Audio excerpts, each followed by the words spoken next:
धम्मं शरणं गच्छामि। जिस प्रकार 12 समुद्र पार कड़िया है, वो स्वभाव से सिद्ध नहीं है, उसको जानना चाहिए।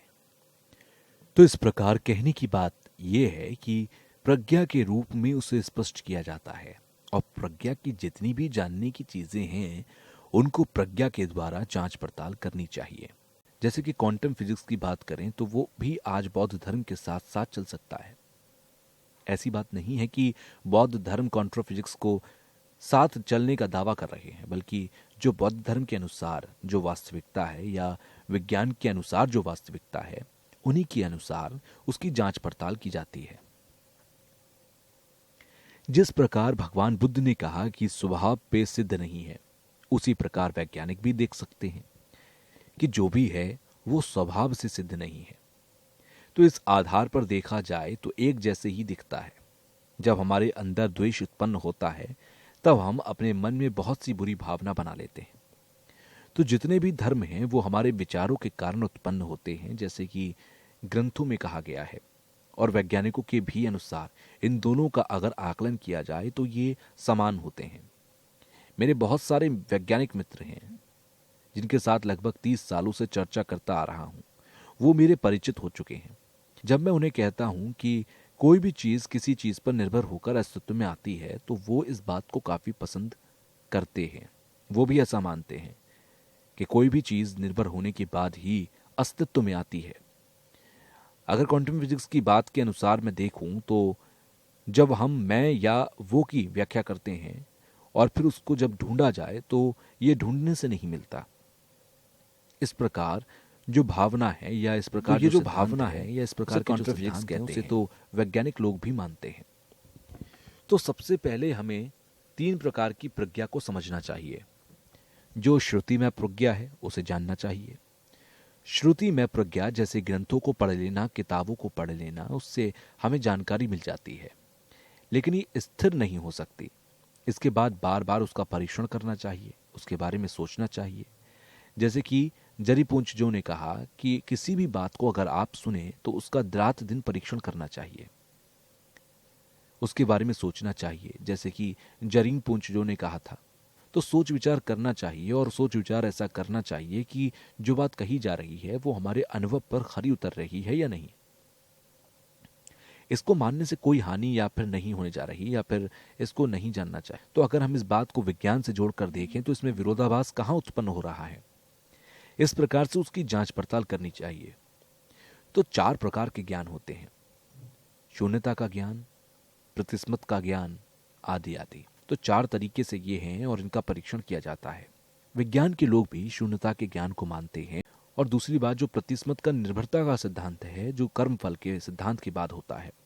तो जो भी पदार्थ है, जो भी ज्ञान है, वो किस प्रकार काम करता है इसको जानना चाहिए। अगर अमुक चीजें घटित होंगी या होने वाली हैं तो इसका अंदाजा हम लगा सकते हैं। इसलिए जितनी जांच पड़ताल करेंगे तो आप खुद उसके आदी हो जाएंगे, आपको उतना ही ज्ञान होगा। अगर कोई व्यक्ति आपसे कहे कि ऐसा नहीं है, तब आप उससे कह सकते हैं कि मेरे अनुभव के अनुसार यह सिद्ध कर सकता हूं कि ऐसा ही है। इस असर से आपका ज्ञान अपना होगा।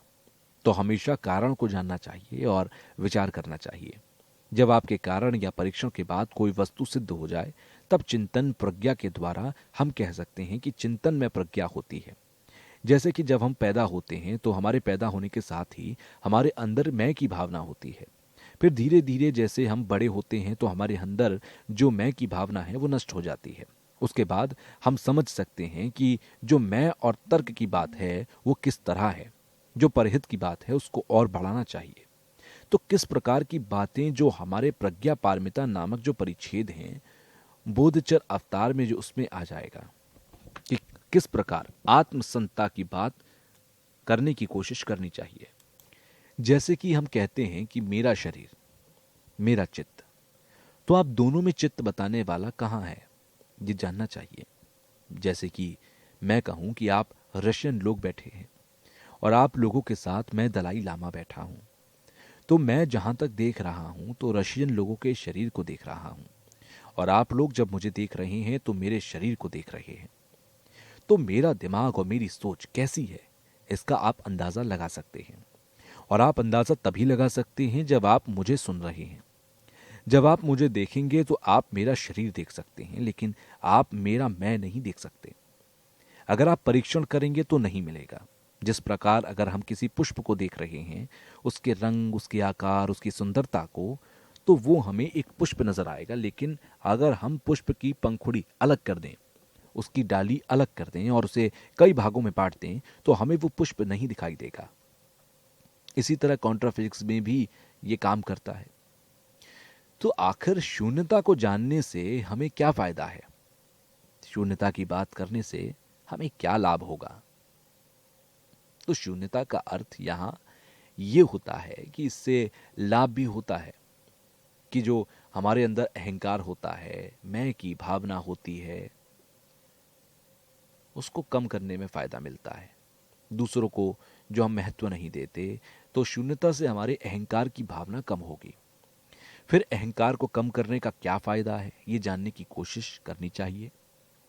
नागार्जुन जी कहते हैं कि जितनी भी चीजें हैं वो सब हेतुओं के कारण ही उत्पन्न होती है और हेतु दूसरी वस्तुओं पर निर्भर होती है, और हम ज्यादातर इन्हें देख नहीं पाते, समझ नहीं पाते, और उनको जैसा है वैसा ही मान लेते हैं और उसमें आसक्ति या जकड़ बना लेते हैं।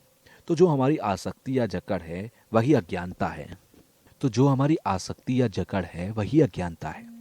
क्योंकि जब अज्ञानता हमारे अंदर होगी तो आसक्ति पैदा होगी, लगाव पैदा होगा। जैसे कि मैंने कल कहा था कि ज्यादातर जो वस्तुएं हैं हम उन्हें सत्य मान लेते हैं।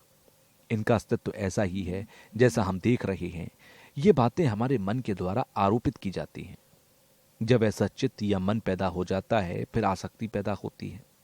फिर क्रोध, घृणा, बैर एक दूसरे के साथ पैदा होने लग जाते हैं। इस हिसाब से हम सोचें तो ये बहुत महत्वपूर्ण है। इसलिए हमें ध्यान देना चाहिए कि जो आसक्ति या क्लेश है उसे नष्ट करना चाहिए, दूसरों के हित में सोचने का प्रयास करना चाहिए। अगर इस प्रकार का हम अनुभव करेंगे तो अभी हम जो प्रथम चरण में हैं, अभी हम जो इतने परिपक्व भी नहीं हैं, लेकिन अगर हम धीरे धीरे अभ्यास करेंगे तो फिर धीरे धीरे नष्ट होता चला जाएगा। क्योंकि अभी अगर हम देखें तो जो हमारा क्लेश है, जो हमारी अज्ञानता है, हम उनके अधीन हैं।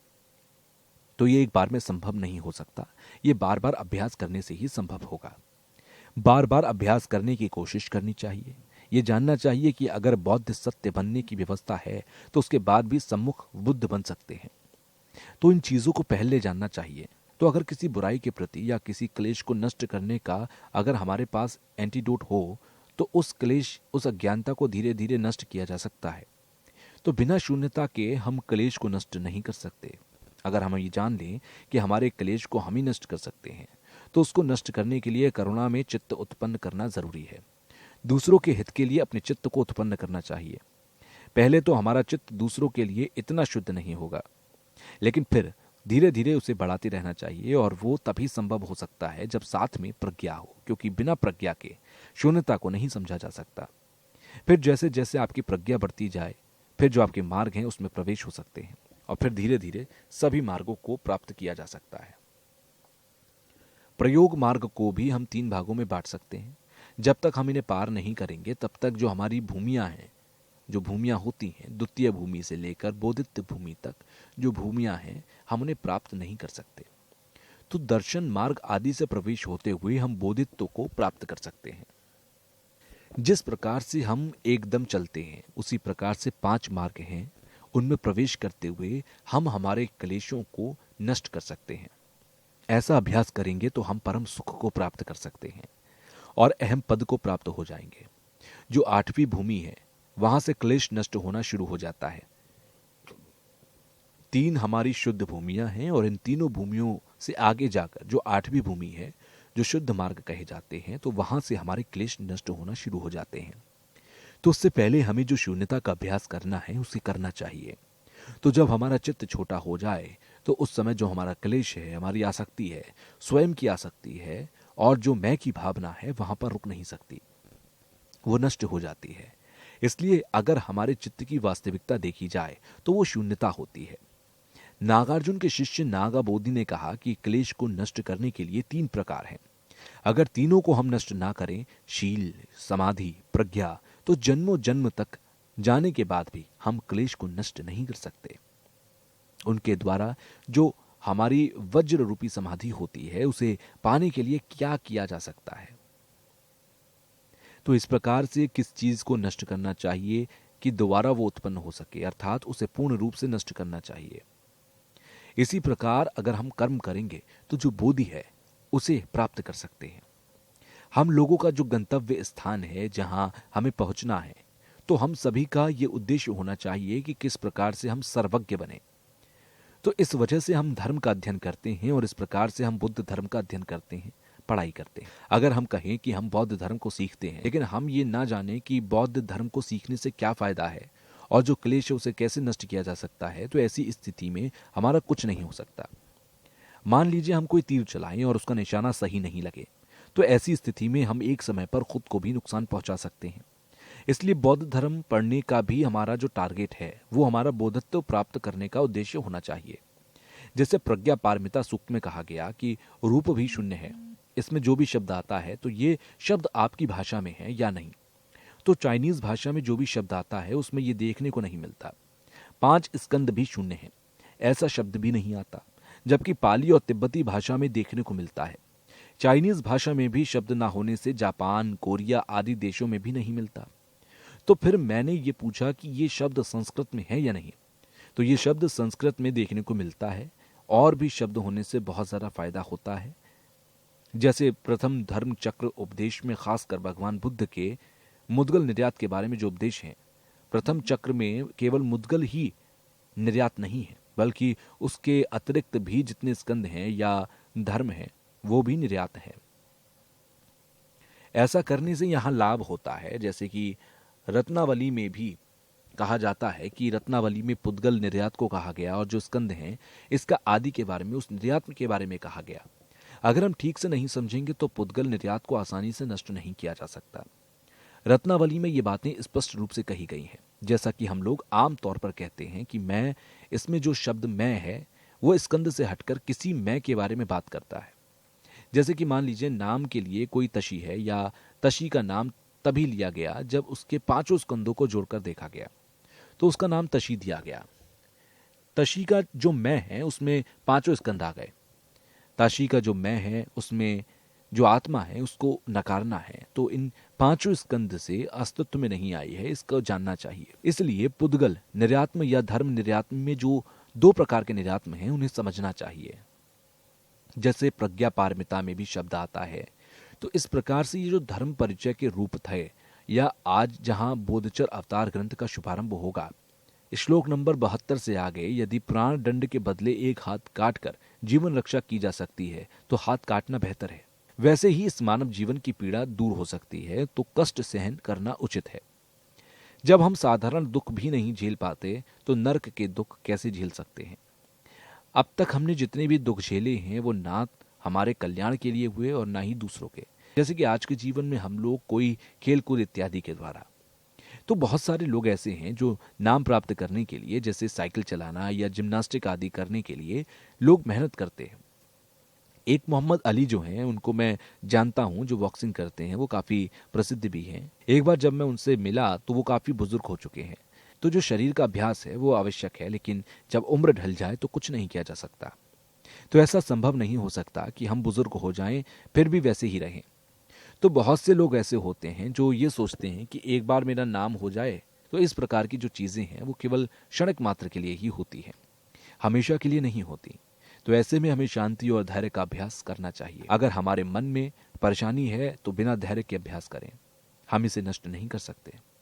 अगर आपका कोई दुश्मन है और उसकी प्रशंसा कोई करे तो मन में पीड़ा होती है, ऐसा करने से कोई फायदा नहीं हो सकता।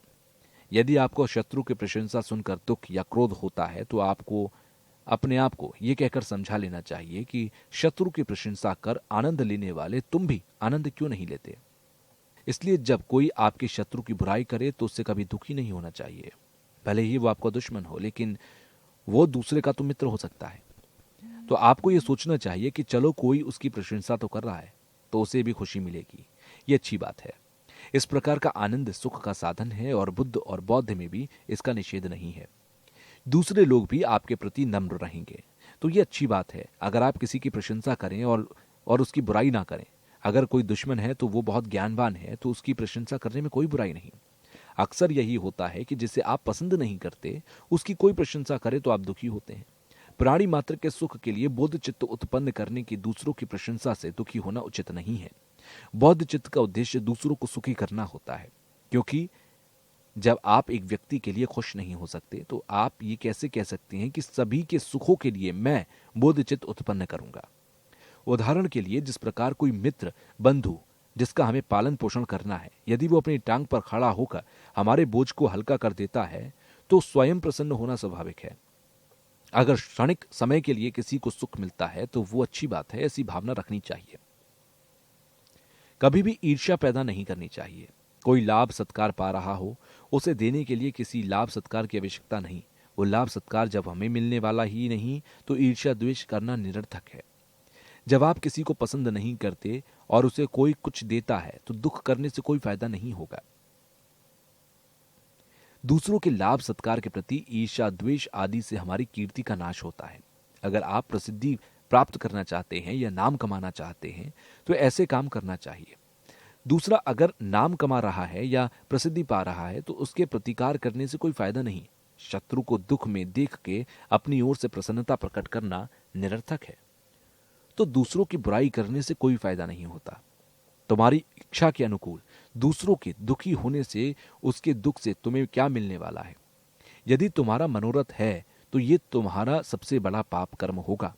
क्लेश रूपी कछुए की ये पाप रूपी कटिया बहुत तेज है। इसके द्वारा हम प्राणियों का कुंभीकरण में पकना निश्चित है। अतः अपने अपने मित्र या परिवार को जो चाहिए या जो आपके परिवार को भी दुख पहुंचता है, उनके प्रति भी आपको क्रोध उत्पन्न नहीं करना चाहिए। अतः लाभ सत्कार प्रशंसा और कीर्ति का कोई लाभ नहीं है, इसमें कोई फायदा नहीं हो सकता। ऐसे आपका पुण्य बढ़ेगा यह भी संभव नहीं है। इससे न पुण्य का संचय होता है, न आयु बढ़ती है और न ही बल होगा, और न ही आप निरोगी होंगे, न ही आपको कोई भौतिक सुख मिलेगा। दूसरों की बुराई करने से आपको कोई फायदा होगा, ऐसा संभव नहीं हो सकता। अगर आपकी कोई बुराई करता है, आपको कोई गाली देता है, तब भी आपको कुछ नहीं हो सकता। और अगर आपकी कोई बहुत ज्यादा प्रशंसा करता है तब भी आपको कोई लाभ नहीं हो सकता। इसीलिए कोई आपकी बुराई करे या आपका गुणगान करे तो दुखी होने की या सुखी होने की आवश्यकता बिल्कुल भी नहीं है। शरणं गच्छामि धम्मं शरणं गच्छामि